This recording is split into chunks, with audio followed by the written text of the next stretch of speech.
There was once a young prince who thought the time had come for him to be married. Naturally, being a prince, he had to marry a princess.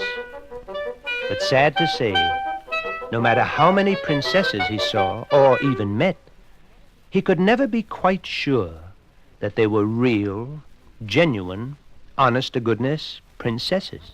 Now one night as he sat sadly in his castle, and the rain fell, and the thunder roared, there came a knock on the front door.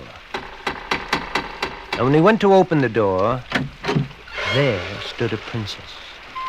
Well, at least she said she was a princess, although with her hair all bedraggled and her dress soaking wet, she certainly didn't look like one at all. Now, the prince's mother, who was the queen, thought, well, we shall soon find out how real this so-called princess can be. And what do you suppose she did? Well, she sneaked into the bedchamber where the princess was going to spend the night.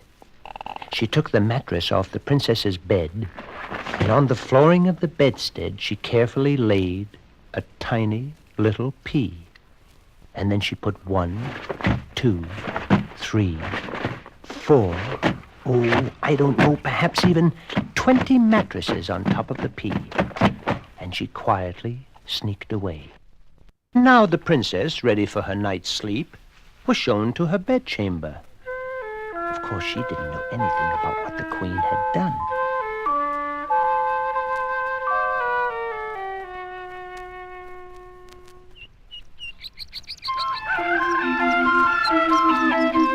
It was a sad, tired-looking princess that came down to breakfast that next morning. "And how did you sleep last night, my dear?" asked the queen. And the young prince, who had taken a fancy to this princess, held his breath, for everything depended on her answer. "Oh, I slept miserably," cried the princess. "I hardly closed my eyes all night long. I tossed and tossed and tossed. Goodness knows what was on my bed. I'm black and blue all over. It was simply dreadful." The prince knew that at last he had found a real princess, for no one but a real princess could be that delicate. And so they were married. And the tiny pea that had been under the princess's 20 mattresses was put in a museum, where it can be seen to this very, very day.